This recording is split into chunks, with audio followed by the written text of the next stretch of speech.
हर धन, वैभव और समृद्धि के पीछे एक शक्ति होती है और उस शक्ति के अधिपति हैं धन के देवता कुबेर। पर क्या आप जानते हैं कि कुबेर देवता हमेशा से धनपति नहीं थे? एक समय था जब वे एक साधारण व्यक्ति थे, पर उनके तप, त्याग और श्रद्धा ने उन्हें ब्रह्मांड का धनपाल बना दिया। कुबेर का जन्म हुआ था विश्वकर्मा के वंश में। उनका नाम था वैश्रवण। वे महर्षि विश्वश्रवा के पुत्र और रावण के बड़े भाई थे। जहां रावण ने शक्ति और अहंकार का मार्ग चुना, वहीं कुबेर ने भक्ति और तपस्या का पथ अपनाया। कुबेर को धन से प्रेम नहीं था, उन्हें भक्ति से था, शिव भक्ति से। वे हिमालय की गुफाओं में बैठकर शिव का जाप करते। नमः शिवाय की गूंज वर्षों तक पर्वतों में प्रतिध्वनित होती रही। हजारों वर्ष तक कुबेर ने अन्न, जल और आराम का त्याग किया। देवता भी उनकी तपस्या देखकर चकित थे। आखिरकार उनके सामने प्रकट हुए स्वयं भगवान महादेव। शिव बोले, वैश्रवण, तुम्हारी तपस्या ने मुझे प्रसन्न किया है। मांगो, क्या वरदान चाहिए? कुबेर झुककर बोले, प्रभु, मुझे ऐसा वर दीजिए कि मैं संसार के हर जीव को संपन्न बना सकूं, धन का रक्षक बनकर लोगों के जीवन में समृद्धि बांट सकूं। शिव मुस्कुराए, तथास्तु, आज से तुम धन के देवता हो।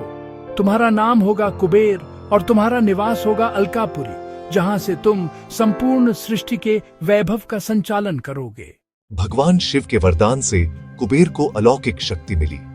उन्होंने अलकापुरी की स्थापना की, एक ऐसा स्वर्णिम नगर जहां देवता भी आने को आतुर रहते थे। हर दीवार में हीरे जवाहरात जड़े थे और हर आकाश में संगीत गूंजता था। जय कुबेर। कुबेर को यक्षों के स्वामी बनाया गया। वे न केवल धन के रक्षक बने, बल्कि न्याय के संरक्षक भी। धन उनके लिए लोभ नहीं, सेवा का माध्यम था। पर जहां प्रकाश होता है, वहां अंधकार भी जन्म लेता है।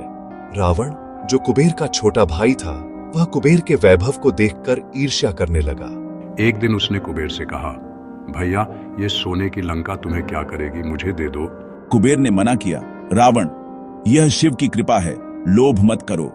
परंतु रावण का अहंकार बढ़ चुका था। उसने बलपूर्वक लंका छीन ली और कुबेर को वहां से निकाल दिया। लेकिन कुबेर ने बदला नहीं लिया। उन्होंने फिर से शिव भक्ति का मार्ग चुना, क्योंकि उन्हें पता था धन खोने से बड़ा धन होता है आस्था। देवताओं ने कुबेर के संयम और करुणा को देखकर उन्हें फिर से सम्मानित किया। इंद्र ने उन्हें धनाध्यक्ष नियुक्त किया, यानी समस्त लोगों के धन का संरक्षक। तब से कुबेर उत्तर दिशा के देवता माने जाते हैं। जो भी उत्तर दिशा की ओर दीप जलाकर उनकी पूजा करता है, उसके जीवन में लक्ष्मी का स्थायी निवास होता है। दीप जलते हैं, धूप की रेखाएं उठती हैं, सुनहरी पंखुड़ियां बहती हैं, मन श्रद्धा से भर जाता है। दीपावली की रात लक्ष्मी जी के साथ कुबेर देव की पूजा इसलिए की जाती है क्योंकि वे धन के संतुलन के प्रतीक हैं। कुबेर सिखाते हैं, धन सिर्फ पाने के लिए नहीं, बांटने के लिए है। उनकी कृपा से धन शुद्ध होता है और जीवन समृद्ध। कुबेर हमें सिखाते हैं कि सच्चा वैभव तपस्या, संयम और भक्ति से मिलता है, न कि लोभ और क्रोध से।